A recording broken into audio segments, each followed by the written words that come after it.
베드로 사도가 베드로 후서를 통해서 교회에 하고 싶은 말이 무엇인가? 그것은 신자에게 고난은 당연하다. 고난은 당연하다. 그것이 베드로 후서를 통해서 베드로 사도가 교회에게 하고 싶은 말이에요. 그래서 베드로 후서를 쓴 거예요. 왜냐하면 신자는 세상에서 나그네라고 그랬잖아요. 나그네. 나그네라고 하는 것은 집을 떠나서 지금 여행 중에 있는 사람이에요. 순례를 하는 사람이에요. 우리말에도 집 떠나면 고생이라고 그러잖아요. 나그네의 입장에 있는 것이 신자다. 그리고 나그네는 돌아갈 본향이 있다. 돌아갈 집이 있어요. 그냥 뭐 나그네로 계속 떠드는 것이 아니라 나중에 돌아갈 본향, 집이 있다. 그러니까 결국은 세상은 내 집이 아니다. 내가 영원히 머물 곳이 아니다. 라는 그런 결론에 이르는 거예요. 그래서 사도는 1장 10절에 보면 그러므로 형제들아 더욱 힘써 너희 부르심과 택하심을 굳게 하라. 너희가 이것을 행한즉 언제든지 실족지 아니하리라. 그런 말씀을 하고 있어요. 우리 신자는 하나님의 부르심을 받은 사람들이에요. 하지만 우리는 하나님이 나를 부르셨다, 나를 택하셨다, 그것으로만 만족하는 거예요.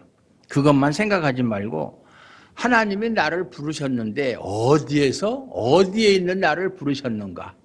그거를 좀 생각해 봐야 돼요. 잘 먹고 잘 지내는데 조금 더 나은 곳으로 나를 불렀느냐? 아니면 그 자리에 그냥 그대로 있었으면 영원히 멸망할 수밖에 없는, 소망이라고는 티끌만큼도 없는 그런 절대 절명의 그러한 곳에서 나를 불렀는가? 그걸 생각을 해봐야 돼요. 그걸 생각을 안 해요. 아, 하나님이 나를 부르셨다? 특히 우리 장로교는 예정을 많이 강조하잖아요.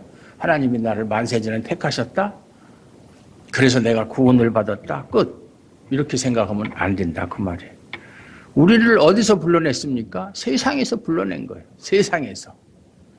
세상에서. 그 세상은 곧 요한복음의 표현대로 하면 어두운 세상이에요. 흑암의 세상이에요. 하나님과 전혀 상관이 없는 그러한 세상. 거기에 그냥 머물러 있다가는 영원히 죽을 수밖에 없는 그러한 세상에서 우리를 불러내셨다. 그거를 먼저 아셔야 돼요. 그러니까 결국 뭐예요? 그곳에서 불러내었다는 것은 이제 신자는 더 이상 세상과는 관계가 없는 그런 존재들이다. 거기서 불러냈으니까 이제는 세상하고 상관이 없어요. 세상은 세상을 자신의 거처로 바라보지만 신자는 지난 시간에 말씀드린 대로 새 하늘과 새 땅을 자신의 거처로, 자신의 본향으로 그렇게 바라보는 사람들이다. 우리가 돌아갈 것은 다시 세상이 아니라 새 하늘과 새 땅이다. 그러니까 우리는 나그네예요. 나그네. 나그네고 나그네로 살기 때문에 고난은 당연한 것이다. 나그네가 고난이 하나도 없고 잠깐 동안 뭐 이렇게 며칠 동안 요즘에 이제 코로나도 많이 이제 완화가 됐고 그래서 해외 여행들도 많이 가고 그러는 추세인데 며칠 동안 뭐 2박 3일, 3박 4일 동안 여행 갔다 오는 건 즐거울 수 있겠지만 그 시간이 계속 길어지면 결코 그것이 즐거움만은 아닐 것이다. 그 말이에요. 그래서 세상이 뭐라고 하든 신자는 하나님의 약속만을 의지하고 사는 사람들이다. 세상이 어떤 말로 우리를 유혹하고 어떤 말로 약속을 하든 그것은 믿을 수가 없는 것이고 하나님의 약속만을 의지하고 새하늘과 새 땅을 소망하며 살아갈 뿐이다. 이것이 신자들이에요. 신자. 왜냐하면 하나님의 약속은 반드시 이루어질 것이기 때문에 반드시 성취될 것이기 때문에 하나님의 약속만을 믿고 살아야 된다. 그 말이에요. 그런데 세상은 하나님이 성취하실 말씀, 이루실 말씀을 조롱하죠. 그걸 믿질 않아요. 그래서 지난 시간에 말씀드린 대로 재림이 아직까지 없다. 예수님이 가신 지가 벌써 2000년이나 지났는데 아직도 재림이 없다. 뭐 그 당시야 뭐 2000년까지는 안 됐지만 여태까지 안 오신다는 것은 안 오신다는 것이다. 그러면서 재림도 무시하면서 처음에는 이제 예수님이 부활하시고 나서 얼마 동안은 이제 금방 오시겠지, 금방 오시겠지 막 그렇게 기다렸어요. 근데 1년이 가고 10년이 가도 소식이 없어. 그러니까 나중에는 이제 포기하는 거예요. 재림이라는 것은 없는 것이구나 이렇게.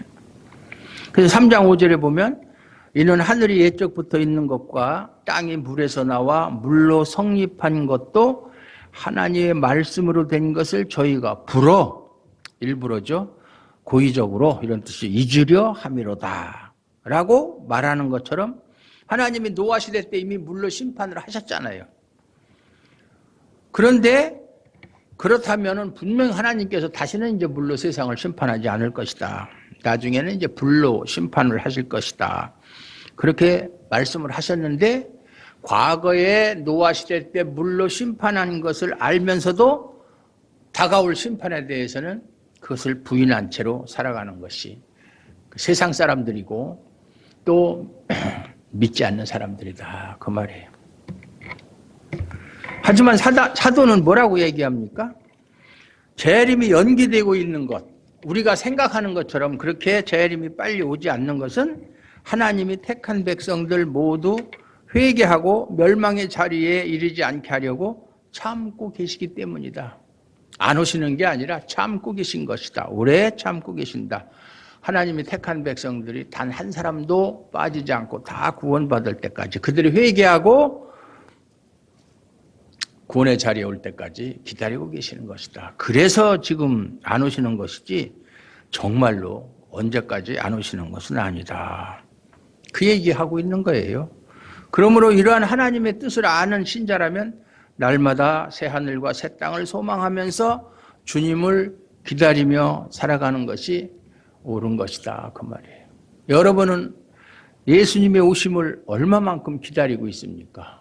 뭐 오신다고 하니까 뭐 오시면 오시는 거고 안 오시면 많은 것이고 그렇게 생각하십니까? 아니다. 성경에서 막 약속하셨으니까 예수님이 하늘로 올라가시면서 약속하셨으니까 반드시 오실 것이다. 그래서 요한계시록 22장 21절에 보면 아멘 주 예수여 어서 오시옵소서 마라나타 이렇게 하고 기다리고 있습니까? 기다린다는 얘기는 새하늘과 새 땅의 소망을 가지고 있다는 얘기예요. 거기에 대한 소망이 없으면 예수님 기다릴 필요도 없잖아요. 기다려봤자 무슨 소용이 있겠어요. 그래서 14절에 보면 뭐라고 얘기합니까? 그러므로 사랑하는 자들아 너희가 이것을 바라보나니 주 앞에서 점도 없고 흠도 없이 평강 가운데서 나타나기를 힘쓰라 이렇게 말씀하고 있어요. 이것이 재림을 기다리며 사는 신자의 삶이 되어야 되는 거예요. 우리는 결국 주님이 오시면 주님 앞에 서게 될 거예요. 그때 주 앞에서 점도 없고 흠도 없이 평강 가운데 나타나기를 힘쓰라는 거예요. 그때까지 점도 없이 흠도 없이 살으라는 얘기죠. 주님 앞에 당당하게 서라는 얘기죠. 그렇게 하도록 힘쓰라는 거예요. 그러나 점도 없고 흠도 없이 나타난다는 것이 아무런 흠이 없는 무결점 그런 삶을 살 것을 말하는 게 아니에요. 그렇게 살 수 있는 사람은 아무도 없어요. 그 누구도. 설령 그 겉으로 드러나는 행동은 흠이 없어 보이고 점이 없어 보여도 그 사람 마음은 언제나 흠과 점으로 가득한 것이 인간이에요. 겉으로 나타나지 않을 뿐이지 그 마음으로는 흠과 점이 가득하다. 그래서 하나님께서도 그랬잖아요. 사람의 마음의 생각이 어려서부터 악하다. 그게 인간의 본질이에요. 그런데 왜 사도는 그러면 흠과 점이 없이 나타나기를 힘쓰라고 이야기를 합니까? 그렇게 할 수가 없는데 그렇다면 먼저 주 앞에서 흠 있고 점 있는 것이 무엇인가? 그걸 좀 알아봐야 되죠. 무엇을 말하는 것인가? 2장 12절, 13절을 보면 그러나 이 사람들은 본래 잡혀 죽기 위하여 난 이성 없는 짐승 같아서 그 알지 못하는 것을 비방하고 그들의 멸망 가운데서 멸망을 당하며 불의의 값으로 불의를 당하며 낮에 즐기고 노는 것을 기쁘게 여기는 자들이니 점과 흠이라.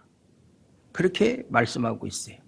여기서 사도는 거짓 선생들을 두고 하신 말씀이에요. 거짓 선생들. 거짓 선생들이 점과 흠이 있는 자라고 말하고 있는 거예요. 거짓 선생들이 바로 점과 흠이 있는 자들이다. 즉 점과 흠이 있는 것은 거짓 선생들뿐만 아니라 그 거짓 선생들과 같은 사고방식을 가지고 살아가는 것을 점과 흠이다. 이렇게 말하고 있는 거예요. 거짓 선생들의 사고방식은 뭐예요? 세상에서 즐기고 또 세상 것을 기쁘게 여기는 것. 이것이 거짓 선생들의 사고방식. 지금도 거짓 선생들은 계속 그렇게 주입을 시키고 있잖아요. 그러나 신자의 기쁨은 세상의 것을 즐기고 그것을 기뻐하며 사는 것이 아니라 새하늘과 새 땅이 신자의 기쁨이다. 우리의 기쁨은 그거밖에 없어요. 네. 그런데 세상의 즐거움을 기쁘게 여긴다면 이것은 뭐 세상에서 그러면 기쁨을 조금 더 느끼지 말라 그런 말은 아니에요. 우리가 살면서 기쁜 일 있죠. 왜 없겠어요? 기쁜 일도 있고 슬픈 일도 있고 즐거운 일도 있고 속상한 일도 있고 있는데 세상에 집착하지 말라는 얘기예요. 세상의 것이 전부인 것처럼 그렇게 살지 말라는 거예요. 우리가 정말로 바라보고 또 바라봐야 될 것은 새하늘과 새 땅이다. 그것이 우리의 최종 목적지잖아요. 그것을 잊은 채로 세상의 것에 집착해서 세상의 것으로 즐거워하고 기뻐하지 말라 그 얘기예요. 만약에 그렇다면 그 사람은 새하늘과 새 땅에 대한 소망이 없다는 거예요. 그러니까 세상의 것만 가지고 기뻐하고 즐거워하고 일희일비하는 거예요. 이것이 바로 흠과 점이 있는 것이다 그 말이에요. 흠과 점이라는 게 뭐 다른 걸 얘기하는 게 아니에요. 이처럼 세상의 즐거움을 기쁘게 여기기 때문에 하나님이 주시는 평강이 없어요. 예. 세상에서 빠져서 세상에 집착을 하고 그것을 가지고 기뻐하고 즐거워하고 슬퍼하고 분노하고 그렇게 하는 사람에게는 당연히 평강이 있을 수가 없어요. 사람에게 있어서 평강이라고 하는 게 뭐예요? 자신이 원하는 모든 것으로 채우고 원하는 모든 것을 누리며 살아가는, 그럴 때 사람들은 평강하다 그렇게 이야기를 하죠. 그리고 자신을 괴롭히는 그 어떤 존재도 없는 상태, 아주 아무것도 없어요. 나를 괴롭히는 것은 아무것도 없어요. 그런 것을 평강하다 이렇게 이야기를 해요, 사람들은. 하지만 이러한 평강은 세상에서 즐기고 기뻐하는 마음만 가지고는 누릴 수가 없어요. 세상적인 것 가지고 평강을 누릴 수는 없어요. 왜냐하면 세상은 수시로 변하고 어제까지 좋았던 것이 오늘 또 나쁘게 변할 수도 있고 또 오늘 나빴던 것이 내일 좋아질 수도 있고 수시로 변하는 것이기 때문에, 그것이 세상이기 때문에 세상에서 우리에게 주는 것을 가지고 즐기고 기뻐한다, 그걸 가지고 평강을 누린다, 그것은 말이 안 되는 얘기다 그 말이에요. 그런데 오늘날 교회가 천국을 소망하라는 말은 하면서도 왜 세상을 포기하지 못하는가? 천국을 소망하라고 어느 교회에서 어느 교회든지 그런 설교는 다 하잖아요. 우리의 소망은 천국이다, 천국을 소망하라, 그렇게 이야기를 하는데 세상을 포기하지 못해요. 왜 천국을 말하면서 세상에서의 복을 포기하지 못하는가? 그저 예수 믿으면 복 받는다, 뭐가 건강하고 뭐 사랑하는 자의 내 영혼이 잘됨같이 내가 범사에 잘되고 강건하기를 내가 간구하노라 하는 요한 3서 2절에 있는 말씀을 그냥 모토로 삼아가지고 예수 믿으면 다 잘된다는 거예요. 거짓말이에요. 그건 더 심하게 얘기하면 그건 사기치는 거예요. 예. 하나님이 과연 우리 영혼도 잘 되게 하시고 육신도 잘 되게 하시는 분이기 때문에 그렇습니까? 그런 말을 하는 겁니까? 만약에 그렇다면 사도들, 우리가 잘 알잖아요. 사도들이 12명이잖아요. 뭐 유다 빼놓고 나중에 이제 마띠아가 들어갔지만 그 사람들 다 순교당했어요. 자기 명대로, 우리말식으로 자기 명대로 천수를 누린 사람은 단 한 명도 없어요. 예? 십자가에 거꾸로 매달려 죽은 베드로, 뭐 도마도 그렇게 거꾸로 매달려서 X자 십자가에 뭐 매달려서 죽었다고 그래요.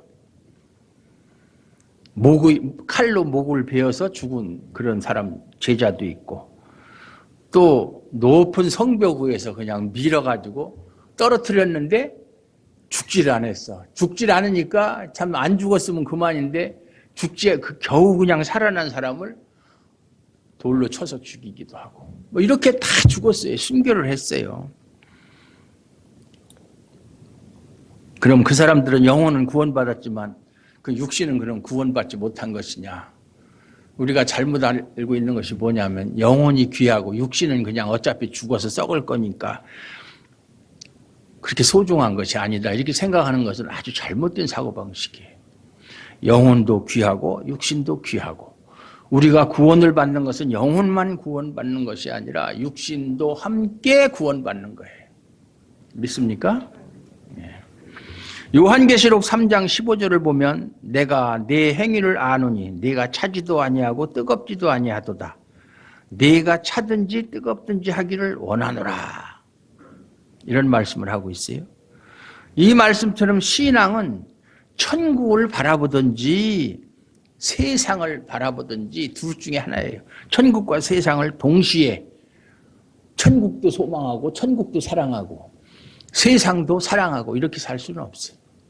하나님과 재물을 겸하여 섬길 수 없는 것처럼 천국과 세상을 동시에 두고 살아갈 수는 없다. 한 사람이 두 주인을 섬길 수가 없는 것처럼 똑같이 나는 세상도 좋고 천국도 좋고 세상에서 행복하게 모든 일이 뜻대로 잘 되는 그런 복된 삶을 살다가 또 나중에 천국도 가고 그럴 수는 없다, 그 말이에요. 그래서 예수님도 바리새인들한테 그랬잖아요. 너희는 이미 이 세상에서 받을 상을 다 받았다. 하늘나라에 가면 상이 없다. 이 세상에서도 상을 받고 소위 말하는 축복을 많이 받고 또 나중에 천국도 가고 그런 것은 없다, 그 말이에요. 그런데도 보면 세상을 포기하지 못하는 사람들이 자기를 합리화시키기 위해서 성경의 내용조차도 마치 하나님이 우리에게 세상에서의 복락을 약속하신 것처럼 억지로 푸는 것을 볼 수 있어요. 15절, 16절에서 보면 또 우리 주의 오래 참으심이 구원이 될 줄로 여기라. 우리가 사랑하는 형제 바울도 그 받은 지혜대로 너희에게 이같이 썼고 또 그 모든 편지에도 이런 일에 관하여 말하였으되 그 중에 알기 어려운 것이 덜어 있으니 무식한 자들과 굳세지 못한 자들이 다른 성경과 같이 그것도 억지로 풀다가 스스로 멸망에 이르느니라. 억지로 풀다가 교묘하게, 그걸 이제 우리가 흔히 자의적인 해석이다, 아전인수격으로, 자의적 해석이라는 말이 이제 논리에 맞지 않고 이치에 맞지 않는 것을 억지로 꾸며서 말하는 것을 자의적 해석이라고 그래요. 그래서 그런 사람은 어떻게 되느냐? 스스로 멸망에 이르느니라 라고 말씀하는 것처럼 그들은 성경에 대해서 무식하고 굳세지 못한 사람들이다. 굳세지 못한 사람들이다. 예수님을 말하고 천국을 말하면서도 예수님에 대해서, 천국에 대해서 굳센 마음으로, 참 일편단심으로 그것을 마음의 믿음으로 간직하지를 못하고 그저 또 흔들리고 심지가 굳지 못해서 세상을 또 보면 세상이 좋거든요. 그래서 세상을 보고 그래서 자신의 욕망을 정당한 것으로 합리화시키기 위해서 결국 성경을 억지로 교묘하게 그렇게 풀게 되는 것이다. 그래서 결국은 하나님이 말씀하지 않았는데, 그런 뜻으로 말씀하지 않았는데 마치 하나님의 말씀인 것처럼 가르친다 그 말이에요. 또 그걸 또 좋아하고, 사람들이 좋아하니까 또 그렇게 가르치는 거예요. 사도는 우리의 구원은 하나님의 오래 참으심의 결과지 우리의 열심으로 구원을 얻는 것은 아니라고 지금 말하고 있어요. 그런데 이러한 사도들의 말을 이해하지 못하고 어려워하는 사람들이 있어요. 사도가 뭐 어려운 단어를 구사해서 편지를 썼기 때문에 어렵습니까? 그게 아니고 사람들이 가지고 있는 기존 상식과 전혀 상반된 말을 하기 때문에 그들의 상식으로는 이해를 못하는 거예요. 그 말 자체가 어려운 게 아니라 자기들이 가지고 있는 상식과 상반되기 때문에 이해를 못하는 거예요. 그걸 받아들이지 않는 거예요. 이처럼 성경은 인간의 이성으로 이해할 수 있는 것이 아니라 성령으로 인해 깨달아지는 것이다. 그래서 세상에서 공부를 많이 해서 뭐 박사가 되고 뭐 교수가 돼도 성경 해석하는 거 보면 엉터리로 하는 사람들이 너무나 많아요. 그 세상적인 지식 가지고 성경 해석하는 거 아니에요. 성경이 하나님의 말씀이잖아요. 성령이 성경의 원저자잖아요. 그러니까 성령께서 지혜를 주셔야 깨달을 수 있는 거예요. 뭐 공부를 많이 하고 머리가 좋아야 성경을 잘 해석을 하고 배운 것이 많지 않은 사람은 성경을 잘못 해석하느냐, 그건 아니다 그 말이에요. 마치 우리가 사도와 똑같은 성령을 받았다면 사도의 말을 이해하지 못할 이유가 전혀 없어요. 뭐 사도에게 임한 성령이나 우리에게 임한 성령이나 똑같은 성령이니까. 결국 자신에게 이해가 되는 내용으로 해석하는 것. 자신이 좋은 쪽으로, 자신에게 이익이 되는 쪽으로 해석하는 것이 억지로 푸는 것이다. 물론 그것은 이미 진리와 상관없는 인간의 말일 수밖에 없다 그 말이에요. 하나님의 말씀이 아니에요. 성경은 오직 새하늘과 새 땅만을 소망하는 믿음으로 본다면 이해 못할 내용이 없어요. 다 우리의 욕심을 다 내려놓고 순수하게 그저 새하늘과 새 땅, 하나님이 약속하신 새하늘과 새 땅을 소망하는 믿음으로 성경을 보면 다 이해가 돼요. 이해 못할 내용이 없어요. 세상에서 나그네라는 심정으로 사도의 말을 대한다면 사도가 하는 모든 말이 진리로 다가올 수밖에 없어요. 거기에 대해서 뭐 이의를 제기할 수가 없는 거예요. 나에게 소망을 두지 않고 예수님에게만 소망을 두며 내 이름이 세상에서 영광스럽게 되고 자랑하게 되는 것보다는 나를 구원하시기 위해서 피 흘리고 죽으신 예수님만을 자랑하는 것이 신자의 본분이며 사명임을 안다면 사도의 모든 말은 뭐 베드로 사도뿐만 아니라 다른 사도들도 마찬가지고 생명의 복음으로 우리의 마음에 굳게 세워질 것이다 그 말이에요. 그러니까 어떤 자세로, 어떤 마음으로 성경을 대하느냐에 달려서 성경의 말씀, 하나님의 말씀이 이해될 수도 있고 이해 못할 수도 있다 그 말이에요. 사도의 결론이 뭐예요? 오직 우리 주 곧 구주 예수 그리스도의 은혜와 그를 아는 지식에서 자라가라. 영광이 이제와 영원한 날까지 그에게 있을지어다. 이 결론이에요. 그리스도의 은혜와 그를 아는 지식에서 자라가라. 자라가라는 거예요. 언제까지 어린아이 같이 단단한 식물을 먹지 못하고 그저 우유 같은 거나 먹는, 연약한 식물이나 먹는 그런 상태로 머물러 있지 말고 자라가라는 얘기예요. 근데 우리 참 한국교회 성도들이 열심은 있는데 신앙이 자라질 않아요. 어제나 오늘이나 작년이나 금년이나 제가 목회를 그래도 몇십 년 했는데 뭐 교회는 뭐 많이 다니질 않았어요. 한 군데 두 군데 여기 세 군데째인데 어딜 가나 경상도를 가나 충청도를 가나 다 똑같아요. 왜 이렇게 잘하지 않는지 모르겠어요. 뭐 어떤 외국인 목사가 한국에 와서 보고 한국 교회의 성도들은 열심은 있는데 신앙은 어린아이 수준이다. 그런 참 정확한 지적이라고 생각을 해요. 주님의 다시 오심을 기다리는 신자에게 중요한 것이 무엇이냐? 그것은 그냥 지금 이 상태에서 그냥 기다리기만 하는 것이 아니라 예수 그리스도의 은혜와 그리스도를 아는 지식에서 자라가야 된다는 거예요. 성숙해야 된다는 거예요. 참 교회가 신자들의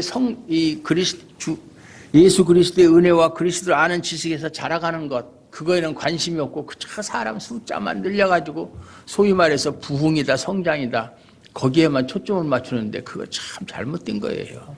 아무리 사람 많이 모아놓으면 뭐 할 건데요. 예?